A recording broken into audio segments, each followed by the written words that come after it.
ஆயுர்வேதம் ஒரு பொக்கிஷம், நம் ஆயுள் நீட்டக்கும் அற்புதம். டாக்டர் ஸ்ரீவர்மாஸ். அண்ணாமலை ஒரு அதிர்ஷ்டக்காரர், நன்றாக படித்தவர், விஷயம் தெரிந்தவர், எந்த சப்ஜெக்ட் கொடுத்தாலும் பேசக்கூடிய அளவிற்கு ஒரு மாண்புமை கொடுத்தவர். அவருக்கு இருக்கக்கூடிய ஒரு பொலிட்டிக்கல் அண்டர்ஸ்டாண்டிங் வேற யாருக்கு கிடைக்குது. அதற்குத்தான் பேசு தமிழா பேசு நேயர்களுக்கு ஒரு பெரிய மாபெரும் ஸ்கூப் சொல்லப்போகிறேன். அண்ணாமலைக்கு பிஜேபியிலிருந்து ஒரு மந்திரி எடப்பாடி பழனிசாமியுடைய அரசாங்கத்தில் இருப்பார். சார், இப்ப துர்கா ஸ்டாலின் அவர்கள் பார்த்தோம்னா கொஞ்சம் சோகமா இருக்காங்க அப்படின்ற மாதிரி ஒரு செய்திகள் பரவிட்டு இருக்கு. அதற்கு என்ன கேட்டீங்கன்னா, ஆண்டாள் திருவெல்லிபுத்தூரில் ஆண்டாள் சன்னதியில் ஒரு பூஜை நடந்தது. அந்த பூஜை நடக்கும் பொழுது சார், இப்ப சபரீசன் அவர்கள் 2ஆம் தேதி அரசியலுக்குள்ள வந்திருக்காங்க, நேரடி அரசியலுக்குள்ள. இதுக்கு முன்னாடி பேக்ரவுண்ட்ல ஒர்க் பண்ணிட்டு இருந்தாங்க. இப்ப நேரடி அரசியலுக்கு வந்ததுக்கு அப்புறம் நேஷனல் மீடியாஸ் அவரை இன்டர்வியூ எடுக்க ட்ரை பண்றாங்க. நிறைய பேர் கேட்கறாங்க. இப்ப சபரீசன் அந்த பெண் நிறுவனத்திற்கு சேர்மனாக இருப்பதனால் தான் பேச மாட்டேன், ஆனால் அரசியலுக்கு நான் நிச்சயம் கேன்வஸ் பண்ணுவேன். ஏன்னா அந்த போனபோது அந்த கேண்டிடேட் எனக்கு ஆப்த நண்பர் என்று சொல்லியிருக்கிறார். திரைமறைவில் இருந்தாலும் டெல்லியில் சார், இப்ப செங்கோட்டையன் அவர்கள் தாவேக போய் இணைஞ்சிருந்தாங்க. திமுக எல்லாம் போய் இணைவாங்க அப்படின்னு ஏகப்பட்ட பேச்சுறதால தாவேக போய் இணைஞ்சிருந்தாங்க. இப்ப அந்த கோபிச்செட்டிப்பாளையம் அவருக்கு திருப்பி கொடுத்திருக்காங்க. அதிமுக இருந்தப்ப தொடர்ந்து ஜெயிச்சுட்டே இருந்தாங்க. இப்ப அவரு தாவேகால எப்படி சார் பெர்ஃபார்ம் பண்ண போறாங்க? டெல்லியில இது எப்படி பாக்குறாங்க? பேசு தமிழா பேசி நேயர்கள் அனைவருக்கும் வணக்கம். தமிழக ஊடகங்கள் யாருமே எடுக்காத ஒரு புதிய முயற்சியை நம்ம பேசு தமிழா பேசி சேனல் எடுத்துட்டு அது 20 நாளும் கடந்து சென்று கொண்டிருக்கிறது. அந்த வரிசையில இன்னைக்கு மீண்டும் நம்முடன் டெல்லி ராஜா பாலு சார் இணைஞ்சு டெல்லியில இருந்து தமிழக சட்டமன்ற தேர்தல் மட்டும் இல்லாம வெஸ்ட் பெங்கால், அசாம், கேரளா இது குறித்து மாநிலங்கள்லாம் எப்படி ஊகங்கள் வைக்கிறாங்க அப்படின்றத குறித்து பேச போறாங்க. சார் வணக்கம் சார். நமஸ்காரம். இன்று நாம் இருவரும் பேசக்கூடிய விஷயங்கள், பற்பல ரகசியங்கள், டெல்லியில் நடக்கக்கூடிய பொலிட்டிக்கல் கிரேப் வைன் எல்லாத்தையுமே ஒரு இணைத்து ஒரு சாராக ஒரு சொலையாக தமிழகத்திற்கு பேசு தமிழா பேசு மூலமாக தடுப்பதில் கொடுப்பதில் நன்றியா தெரிவிக்கிறேன். கண்டிப்பாக சார். சார், இப்ப நரேந்திர மோடி அவர்கள் இன்னைக்கு சென்னையில ஒரு மீட்டிங்க பேச போறாங்க. அதுல அண்ணாமலை அவர்களும் பங்கேற்க போறாங்க அப்படின்ற ஒரு விஷயம் இருக்கு. அண்ணாமலை அவர்கள் புறக்கணிக்கப்பட்டிருக்காரா?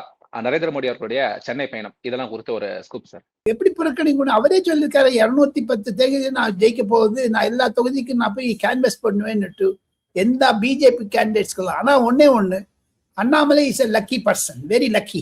நல்ல ஆர்டிகுலேஷன் இருக்கு. அண்ணாமலைக்கு ஒரு விஷயத்தை புரிந்து கொண்டது, நல்ல ஒரு பேச்சு திறமை இருக்கிறது, நல்லா படிச்சிருக்காரு. அவருக்கு இருக்கக்கூடிய ஒரு கிராஸ்பிங் பவர் பெஸ்டானது. பேச்சு தமிழா பேசு நேயர்களுக்கு ஒரு ஸ்கூப். அண்ணாமலை ஒரு அதிர்ஷ்டக்காரர், நன்றாக படித்தவர், விஷயம் தெரிந்தவர், எந்த சப்ஜெக்ட் கொடுத்தாலும் பேசக்கூடிய அளவிற்கு ஒரு மாண்புமை கொடுத்தவர். அவருக்கு இருக்கக்கூடிய ஒரு பொலிட்டிக்கல் அண்டர்ஸ்டாண்டிங் வேற யாருக்கு கிடைக்குது. அதற்குத்தான் பேசு தமிழா பேசு நேயர்களுக்கு ஒரு பெரிய மாபெரும் ஸ்கூப் சொல்லப்போகிறேன். அண்ணாமலைக்கு ராஜ்யசபா மே எண்டில் வரப்போகுது.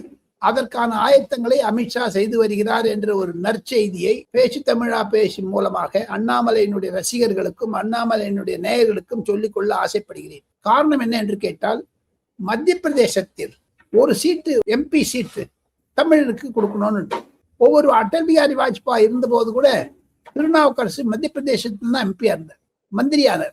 அதே மாதிரி ராஜகோபால் எங்க கேரளால இருந்து. அதே மாதிரி இப்ப எல் முருகன் எம்எல்ஏ ஆகிய பிறகு எல் முருகன் நிச்சயம் ஜெயிச்சிருவாரு. அந்த கான்ஸ்டிடுவன்சிக்கு ஒரு 5-6 மந்திரி வரப்போறாங்க. நிறைய ஆர்எஸ்எஸ் காரெல்லாம் வராங்க. அதெல்லாம் வச்சு பாத்தீங்கன்னா அந்த எம்பி சீட் எல் முருகன் மத்திய பிரதேசத்தில் இருக்கிறது. அவர் எம்எல்ஏ ஆகிவிட்டால் அந்த இடத்திற்கு அண்ணாமலை போட வேண்டும் என்று அமித்ஷா முடிவு செய்து விட்டார். இதுதாங்க டாப் நியூஸ். அதை தவிர தாங்கள் ஒவ்வொரு கேள்வி கேட்கலாம். இன்னைக்கு ஒரு ரேபிட் ஃபயர் மாதிரி வச்சுக்கலாம். நிக்கலுங்க டக்கு டக்குன்னு பதில் சொல்லுங்க, அவ்வளவு. கண்டிப்பா சார். சார், இப்ப மத்த பிஜேபி கேண்டிடேட் லிஸ்ட் நீங்க பாத்திருப்பீங்க. அந்த லிஸ்டோட பின்னாடி நீங்க என்ன சார் நினைக்கிறீங்க? மிகவும் ஒரு தாமதப்படுத்தியதுக்கு காரணம் அமித்ஷா அவர்கள் கேபினெட் கமிட்டி ஆன் செக்யூரிட்டியில் பிஸியாக இருந்தார். ஈரான் அமெரிக்கா போர் நடுவே இருந்தது. அதை தவிர Nitin Nabin central parliamentary board of BJP போட்டு நிதின் நபீன் தான் தலைமை தாங்க வேண்டும். அவர் வெஸ்ட் பெங்கால்ல டூர்ல இருந்தார். பிரைம் மினிஸ்டர் அசாம்ல இருந்தார். இதெல்லாம் ஒரு 3 நாள் போனதுக்கு காரணம் அதுதான். அவள்லாம் வந்துட்ட அப்புறம் தான் டே பிஃபோர் எஸ்டர்டே அந்த ரிலீஸ் பண்ணிட்டாங்க அந்த லிஸ்ட்டை. காங்கிரஸ் வருவதற்கு முன்னதாக பாஜக செய்தது அதை பத்தி யாருமே பேச மாட்டேங்கிறாங்களே. காங்கிரஸுக்கு வந்து குழப்பம் இருந்தது. இப்போ பிஜேபி லிஸ்ட்னா 5 பெண்மணிகளை கொடுத்திருக்கிறார்கள். காங்கிரஸ் எதிர்பார்க்கும். அதே மாதிரி தமிழ்நாட்டில் இருக்கக்கூடிய பெண் சக்திக்கு, நாரி சக்திக்கு நரேந்திர மோடி அவர்கள் செய்து, அமித்ஷா அவர்கள் செய்த ஒரு மாபெரும் சாதனை என்ன என்று கேட்டால், 5 பேர்களில் 3 பேர் 4 பேர் வெற்றி பெறுவார்கள். 5ம் வெற்றி பெறுவதற்கான சான்ஸ் இருந்தாலும் இவெல்லாம் வச்சுட்டீங்கன்னா நிச்சயம் தமிழ்நாட்டை ஃபர்ஸ்ட் பிஜேபியிலிருந்து ஒரு மந்திரி எடப்பாடி பழனிசாமியுடைய அரசாங்கத்தில் இருப்பார். அதே மாதிரி அண்ணாமலை மத்திய பிரதேசத்திலிருந்து ராஜ்யசபா வந்த பிறகு மத்திய அரசாங்கத்தில் அவர் மந்திரி ஆகிறார். இதுதாங்க முக்கியம். ஆக மொத்தம் எல் முருகன் சீட்ல இருந்து கொடுத்துடணும்னு நினைச்சிருக்காங்க. அப்போ இட்ஸ் a கிரேட் அச்சீவ்மெண்ட் தான் நினைக்கிறேன். கண்டிப்பாக சார். சார், இப்ப ஆனந்தன் ஐயாசாமி அவர்களுக்கு முக்கியத்துவம் கிடைச்சிருக்கதா பாக்குறோம். காரணம் என்னன்னு கேட்டீங்கன்னா, அதுக்கு காரணம் என்ன என்று கேட்டீங்கன்னா, அவர் செமி கண்டக்டர் என்ன பண்ணிருக்காரு. இன்னைக்கு வந்து ஸ்ரீதர் வேம்பு ஒரு ட்வீட் போட்டிருக்காரு. அந்த ட்வீட்ல இருந்து பாத்தீங்கன்னா ஒரு சில விஷயங்கள் வெளிச்சத்திற்கு வரும். ஆனந்த சுவாமி வந்து என்னிடம் அடிக்கடி பேச்சு கொண்டிருக்கிறார். நான் அவருக்கு சிறந்த நண்பன். நாம் இருவரும் தொலைபேசி தொடர்பு கொண்டிருக்கிறோம். அவருக்கு நான் ஃபர்ஸ்ட் கங்க்ராச்சுலேட் பண்ணேன். அவருக்கு வரப்போகுதுன்னு முதல்ல சொன்னேன். இது காரணம் என்ன என்று கேட்டால், பாஜகவினுடைய ஒரு மூத்த தலைவர், பெயர் சொல்ல விரும்பவில்லை, அவர்தான் எடப்பாடி பழனிசாமியிடம் ஒரு வேண்டுகோள் வைத்தார். நீங்க எத்தனை கொடுக்கணும், இந்த ஆனந்த் ஐயாசாமிக்கு நிச்சயம் ஒரு சீட் வேணும், ஐ லைக் ஹிம் அப்படின்னு. ஆனந்த் ஐயாசாமிக்கு அந்த சீட்டை வாங்கி கொடுத்தது பாஜகவினுடைய ஒரு உயர்மட்ட தலைவர் ஸ்ரீதர் வேம்பு கிட்ட போய் பார்த்திருக்காங்க. ஸ்ரீதர் வேம்பு ரொம்ப பாராட்டி எழுதியிருக்காரு. ஐ எம் ப்ரௌட் ஆஃப் ஹிம்னு எழுதியிருக்காரு. அதுல ஸ்ரீதர் வேம்புவும் அதிமுக சைட்ல ஒரு ரெக்வெஸ்ட் பண்ணியிருக்காரு. ஆக மொத்தம் ஆனந்த் ஐயாசாமியினுடைய candidate is from the Delhi, top most person. நான் பேர் சொல்ல விரும்பல. சார், இப்ப துர்கா ஸ்டாலின் அவர்கள் பார்த்தோம்னா கொஞ்சம் சோகமா இருக்காங்க அப்படின்ற மாதிரி ஒரு செய்திகள் பரவிட்டு இருக்கு. அதற்கு என்னன்னு கேட்டீங்கன்னா, ஆண்டாள் ஸ்ரீவெல்லிபுத்தூரில் ஆண்டாள் சன்னதியில் ஒரு பூஜை நடந்தது. அந்த பூஜை நடக்கும் பொழுது அங்கு இருக்கக்கூடிய பட்டாச்சாரியார்களுக்கு, சமையல் அறையில் இருக்கக்கூடியவர்களுக்கெல்லாம் ஒரு மோதல் இருக்கிறது எப்பவுமே உண்டு. தமிழகத்தில் ஆண்டாள் கோவிலில் அது ஒரு யதார்த்தமாக இருக்கிறது. அவர்களிடையே இருக்கக்கூடிய சண்டையில அந்த யாகசாலையில இருக்கக்கூடிய சொம்பெல்லாம் கழட்டி விட்டாங்கன்னு நான் கேள்விப்படுறேன் டெல்லியில். அதை ஒரு திமுக எம்பி என்னிடம் சொன்னார். அந்த சொல்லும் பொழுது துர்கா ஸ்டாலின் ஏன்னா திருப்பாவை பாடி, வங்க கடகந்த மாதவனை கேசவனை திங்கள் திருமுகத்து அதெல்லாம் சொல்லிட்டு பாடுவாங்க. துர்கா ஸ்டாலின் அம்மா திருப்பாவை முழுக்க ஒப்பிப்பாங்க. ஆண்டாள் மேல அவ்வளவு ஆசை உண்டு. பிரதி வருஷம் 3 தடவை போறாங்க ஆண்டாள் கோவிலுக்கு. சோ இந்த மாதிரி ஒரு யாகசாலையில அந்த தள்ளி விட்டுறாங்க அந்த யாக சொம்புகள் எல்லாம். அதுதான் மத்திய சேகர் பாபுக்கு கன்சர்டட் எஃபர்ட்ல துர்கா ஸ்டாலின் போன் பண்ணி இந்த மாதிரி நடந்ததுன்னு சொன்னிட்டு அந்த எக்ஸிகியூட்டிவ் ஆபீசர் ட்ரஸ்டி எல்லாம் போட்டு கேட்டிருக்காரு சேகர் பாபு. இது பெரிய நடந்தது. இதை திமுகவினர் மிகவும் புலாங்கதம் நடந்து பேசுகிறார்கள். இப்பொழுது அந்த யாகசாலையில் பூஜை நடந்தது. அவர் அந்த அம்மையார் துர்கா ஸ்டாலின் தமிழகத்திற்கு 2வது முறையாக மு.க. ஸ்டாலின் வர வேண்டும் என்று பிரார்த்தித்ததாகத்தான் அந்த டிஎம்கே எம்பி. அதுல 2 டிஎம்கே இருந்தாங்க. அப்போ இப்ப நிறைய பேரு டெம்பிள்ஸ், இப்போ எலெக்ஷன் இல்லைன்னா மாஸ்க், சர்ச், அது மாதிரி ஒண்ணு போயிடுச்சு. இன்னைக்கு பாருங்க, ஒரு கோவில்ல போய் உதயநிதி பண்றாரு, பூஜை பண்றாரு. அவர் சனாதனத்தை டெங்குன்னாரு. ஏன்னா ஒரு பக்கத்தை திராவிட கழகத்தை ஒத்துக்கணும், இந்த பக்கத்தை வந்தீங்கன்னா ஹிந்துங்கிறத காமிக்கணும். 2 எம்பி. அதுக்கு முரசொலி பிள்ளை அந்த தயாநிதி கூட போய் நிற்கிறாரு. இது என்ன அந்த அதை எவ்வளவு பேசியிருக்காங்க. சரஸ்வதி கோவில உடச்சேன்னாரு டிஆர் பாலு. அதை தவிர கனிமொழி அம்மா சொல்ற ஹிந்துக்கள், ஏ ராஜா சொல்லியிருக்காரு, ஹிந்துக்களை கண்டால் எதிர்க்க வேண்டும் அப்படிதான் சொல்லிட்டு. இந்த பிராமின் ஹேட்ரட் திமுக இருந்தது ஏன் சாஃப்டா போறாங்க? காரணம் என்ன என்று கேட்டால், சீமான் ஒரு 5-6 சீட் கொடுத்திருக்கிறார் பிராமணர்களுக்கு. மிஸ்டர் விஜய் தமிழ் வெற்றி கழகத்தினுடைய தலைவர் ஒரு சீட் மயிலாப்பூர்ல கொடுத்துறாரு. இதெல்லாம் ஒரு சேஞ்சிங் பேட்டர்ன். இப்ப துர்கா ஸ்டாலின் வந்து 50% she is better half of the chief minister, first lady of Tamil Nadu. அந்த அம்மாவே கோயிலுக்கு போறதுன்னு அந்த சனாதன தர்மத்துக்கு இவர் சொன்னது கான்ட்ரடிக்ஷன். அம்மாவுக்கும் பையனுக்குமே சண்டையா? எப்படி ராகுல் காந்திக்கு சோனியா காந்திக்கு தாண்டிக்க மாதிரி இப்போ துர்கா ஸ்டாலினுக்கு உதயநிதிக்கு சண்டையா? கிடையாது. எலெக்ஷன் போதுதான் அவளுக்கு திமுக கோவில்லாம் ஞாபகம் வரும். ராகுல் காந்தி வந்து பாருங்க, பூனல் போட்டார் மேல, கோட்டு மேல ஜனவிக் போட்டார். தன்னை வந்து கோத்திரத்தை சொல்லிட்டு நான் காஷ்மீர்ல இருந்து வந்து கஷ்யப் கோத்திரம் அப்படிலாம் சொல்றாரு.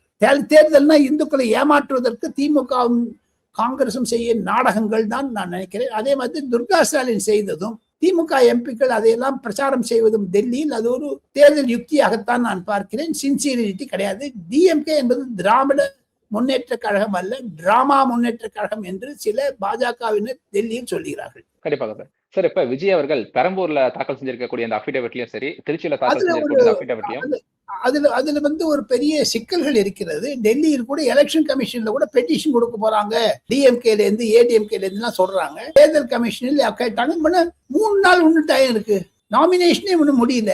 ஸ்க்ரூட்டினி பண்ணும்போது அடிஷனல் அஃபிடேவிட்ஸ் நீங்க ஃபைல் பண்ணான்னு ரூல் இருக்கு. பீப்புள்ஸ் ரெப்ரசன்டேஷன் ஆக்ட் 10A/2 அதுல அந்த ஒரு ப்ரொவிஷன் இருக்கு. அதனால விஜய் அதை alter பண்ணிப்பாரு. there is no problem. அதெல்லாம் இப்போ திமுக எல்லாம் நினைச்சாங்க அதை டிஸ்குவாலிஃபை பண்ணலாமான்னு. கரூர், ஜனநாயகன், சங்கீதா, அடுத்தது இது எத்தனை பிரச்சனை கொடுக்க முடியுமோ அத்தனை பிரச்சனை கொடுக்கறதுக்கு திமுக தயாராக இருக்கிறது. காரணம், விஜயை எடுத்து தமிழகத்தில் திமுக அவரை நெசுக்க பார்க்கிறது, ஒடுக்க பார்க்கிறது, அவரை கிரஷ் பண்ண பாக்குறாங்க. ஆனா இன்னைக்கு பாண்டிச்சேரியில நல்ல கும்பல் வந்துருச்சு பாருங்க, ஹெவி கிரவுட். ஸோ இதெல்லாம் வைத்து பார்த்தால் அந்த அஃபிடேவிட்ல சொல்றதெல்லாம் திமுக ஐடி விங் சொல்லக்கூடிய பொய் பிரச்சாரங்கள் தான் என்று டெல்லியில் சொல்லுகிறார்கள். அந்த அஃபிடேவிட்டுக்கு even N Gopalaswami, former chief election commissioner, அவர் கூட பேட்டி கொடுத்திருக்காரு. நான் பேசின போதும் சொன்னாரு, நீ அடிஷனல் அஃபிடேவிட் எப்ப வேணா கொடுக்கலாம், கரெக்ட் பண்ணிக்கலாம், முதல்ல கொடுத்து வித்ட்ரா பண்ணிக்கலாம் சொன்னார். கண்டிப்பா சார். சார், இப்ப சபரீசன் அவர்கள் 2ஆம் தேதி அரசியலுக்குள்ள வந்திருக்காங்க, நேரடி அரசியலுக்குள்ள. இதுக்கு முன்னாடி பேக்ரவுண்ட்ல ஒர்க் பண்ணிட்டு இருந்தாங்க. இப்ப நேரடி அரசியலுக்கு வந்ததுக்கு அப்புறம் நேஷனல் மீடியாஸ் அவரை இன்டர்வியூ எடுக்க ட்ரை பண்றாங்க. நிறைய பேர் கேட்கறாங்க. இப்ப இன்று சில பத்திரிகைகளுக்கு அவர் பேட்டி கொடுத்திருக்கிறார். அந்த ஏஎன்ஐ என்ற நிறுவனம் அவரிடம் பேசுகிறது. டைம்ஸ் நவ் மற்றும் ரிப்பப்ளிக் போன்றவர்கள்லாம் பேசணும்னு ஆசைப்படுறாங்க. ஆனா சபரீசன் அந்த பெண் நிறுவனத்திற்கு சேர்மனாக இருப்பதனால் தான் பேச மாட்டேன், ஆனால் அரசியலுக்கு நான் நிச்சயம் கேன்வஸ் பண்ணுவேன், ஏன்னா போன போது அந்த கேண்டிடேட் எனக்கு ஆப்த நண்பர் என்று சொல்லியிருக்கிறார். திரைமறைவில் இருந்தாலும் டெல்லியில் சபரீசனை பார்ப்பதற்கு அனுமதி தருகிறோம், ஆனால் பேட்டி இல்லை என்றெல்லாம் சொல்லுகிறார்கள். பேட்டி இல்ல, கேமரா இல்லாம என்னன்னா பேசுங்க, ஆனால் no not reporting for your understanding. ஒரு any editor can approach Sabareesan என்று சொல்லுகிறார்கள். அதுவும் வரவேற்கத்தக்கதுதான்.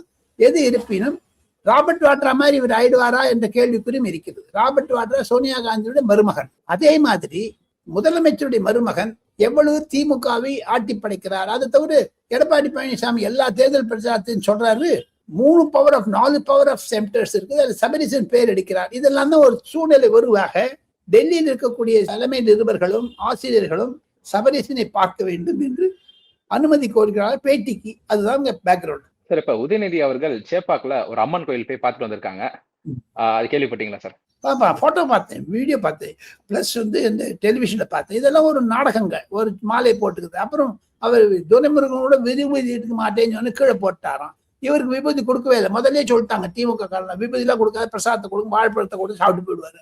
ஆக மொத்தம் வாழைப்பழம் எதுக்கு கொடுப்பாங்கன்னு தெரியல, யாருக்கு கொடுப்பாங்கன்னு தெரியல. இவர் கையில கொடுத்ததுனால அவர் சாப்பிட்டுட்டு போயிட்டார், விபூதி எடுக்க மாட்டேன்ட்டார். கோவில் போய் என்ன பிரயோஜனம்? இந்துக்களை கவருவதற்காக தமிழ்நாட்டில் 2014க்கு பிறகு பெரிய மாற்றம் வந்திருக்கிறது. உதயநிதி கோவிலுக்கு போனது வட இந்தியாவில் இருக்கக்கூடிய ஒரு நெகட்டிவ் ஃபேக்டரை நியூட்ரலைஸ் பண்ணணும்னு தான் பண்ணிருக்காங்க. சுப்ரீம் கோர்ட்டில் கேஸ் நிலவில் இருக்கிறது, ஹேட் ஸ்பீச் பண்ணாருன்னுட்டு. அதையெல்லாம் மூடி மறைக்க இந்த act of going to temple தான் நினைக்கிறேங்க. சார், இப்ப செங்கோட்டையன் அவர்கள் தாவேக்கா போய் இணைஞ்சிருந்தாங்க, திமுக எல்லாம் போய் இணைவாங்க அப்படின்னு ஏகப்பட்ட பேச்சுறதால தாவேக்கால போய் இணைஞ்சிருந்தாங்க. இப்ப அந்த கோபிச்செட்டிப்பாளையம் அவருக்கு திருப்பி கொடுத்திருக்காங்க. அதிமுக இருந்தப்ப தொடர்ந்து ஜெயிச்சுட்டே இருந்தாங்க. இப்ப அவரு தாவேக்கால எப்படி சார் பெர்ஃபார்ம் பண்ண போறாங்க? டெல்லியில இது எப்படி பாக்குறாங்க? கண்டிப்பாக பாஜகவினரும் சரி, அதிமுகவில் டெல்லியில் ஒரு மாபெரும் கட்டிடம் இருக்கிறது, சாக்கேத் என்ற இடத்தில். அங்கு பல தமிழர்கள் தமிழ் பேப்பர், டெலிவிஷன், ஜெயலலிதாவினுடைய வாழ்க்கை வரலாறுலாம் பாக்குறாங்க. அங்க இருக்கக்கூடிய 2-3 ஆபீசர்ஸ், அதாவது ஸ்டாஃப் எல்லாம் கூட வெல்கம் பண்றாங்க. இருப்பினும் செங்கோட்டையனை பற்றி டெல்லியில் பலர் பேச ஆரம்பித்து விட்டார்கள். செங்கோட்டையன் ஜெயிப்பது கொஞ்சம் கடினம் என்று கூட சொல்லிக்கிறார்கள். அவர் 10 தடவை இருந்தா கூட 2026 கடினம். ஏன் என்று கேட்டால் எடப்பாடி பழனிசாமியுடைய ஆதரவாளர்கள்லாம் அவருக்கு ஓட்டு போட மாட்டார்கள் என்று தான் சொல்லுகிறார்கள். இதுல நாம் தமிழர் கட்சி ஓட்டு கட் பண்ணும். ஆனால் செங்கோட்டையனுக்கு இந்த Gobichettipalayam is hero constituency, VIP constitution வந்துருச்சு. ஏன்னா எது இருந்தாலும் சரி, செங்கோட்டையனை வைத்துத்தான் அரசியல் செய்யக்கூடிய விஜய்க்கு வெற்றியா தோல்வியா என்பதெல்லாம் மே 5ஆம் தேதி தான் தெரியும் என்று டெல்லியில் பேசுகிறார்கள். இது நிச்சயமாவே ஏடிஎம்கே லீடர்ஸ் எல்லாம் அவரை தோக்கணும், அடிக்கணும்னு பாக்குறாங்க. சார் இப்ப காங்கிரஸ் பார்த்தோம்னா விழுவங்கோடுல ஒரு கேரளாவை சேர்ந்த ஒரு கேண்டிடேட் போட்டிருக்காங்க அப்படின்ற ஒரு விஷயம் ஒரு பிரவீன்கர் என்பவரை காங்கிரஸ் கேண்டிடேட்டா போட்டிருக்காங்க. ஆனால் அவர் காங்கிரஸ் கேண்டிடேட்டா இருந்தா கூட church of South India CSI என்று சொல்லக்கூடிய ஒரு ஆர்கனைசேஷனுக்கு திருவனந்தபுரத்தில் இருப்பது. அவர் வந்து he's a voter from Trivandrum. எப்படி தமிழ்நாட்டில் ஸ்டேட் கொடுத்தாங்க தெரியல. இது ராகுல் காந்தியோட இன்சிஸ்டன்ஸ். அவர் கிறிஸ்டியனா இருக்கிறதுனால விஜய்க்கு என்ன ஒரு லாபம் நஷ்டமெல்லாம் வருமோ தெரியாது. இருந்தாலும் அவருக்கு சீட் கொடுத்துருக்காங்க. ஆனா அவர் வந்து ஜெயிப்பாரா தோப்பாரா தெரியாது. டஃப் ஃபைட்டா இருக்கும். ADMK BJP அலையன்ஸ் வந்து அவரை தோக்கடிக்கிறதுக்கு பார்ப்பாங்க. இது ஒரு பிரச்சாரமாக இருக்கும்.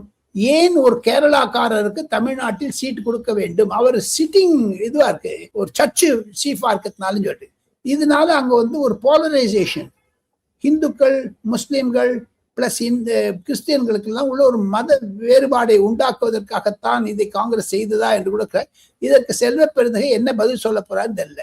காங்கிரஸ் லிஸ்ட பாத்தீங்கன்னா என்ன மோசமா இருக்கு பாருங்க. GKS மணி பையன் நேத்தி வந்து கதை வெடிக்கிறாரு, இன்னைக்கு சீட் கொடுத்துட்டாங்க. ஆனா வேற பெண்களுக்கு ரொம்ப அதுதான் ஜோதிமணியும் ரிஃப்ளெக்ட் பண்றாங்க. ஜோதிமணி ஆல்சோ ஒரு ஒரு ஒரு கருத்தை தெரிவிக்கிறார். இது சீட், இதுல எந்த சீட் விற்கப்பட்டது எந்த சீட் விற்கப்படவில்லை என்றெல்லாம் நான் தெரிந்து கொள்ள வேண்டும். காங்கிரஸ் லிஸ்ட் வந்து ஒரு 3 பேர் 4 பேர் ஜெயிச்சா அதிகம் சொல்றாங்க. இந்த மாதிரி அந்த 10 மார்ச் என்ட்ரி ஆஃப் காங்கிரஸ் இருக்காது என்று தான் டெல்லியில் பேசுகிறார்கள். காரணம் காங்கிரஸில் பல குளறுபடிகள் இருக்கு. நீங்க பாருங்க, கோயம்புத்தூர்ல அடிச்சுக்கிறாங்க. ஜோதிமணி ட்வீட், கோயம்புத்தூர்ல அந்த ஆபீஸே அடிச்சுட்டாங்க போட்டு, கோயம்புத்தூர் விஷயத்தை எங்களுக்கு ஒண்ணுமே கொடுக்கலையேன்னு விரோதம் இருக்கிறது. அவங்க TVKல சேருவாங்களா இல்ல ADMKல சேருவாங்களா தெரியல, DMK பக்கம் போக மாட்டாங்க என்பதுதான் டெல்லியில் இருக்கிற கதை என்று சொல்லி நான் நாளை மீட் பண்றேன். வாழ்த்துக்கள்.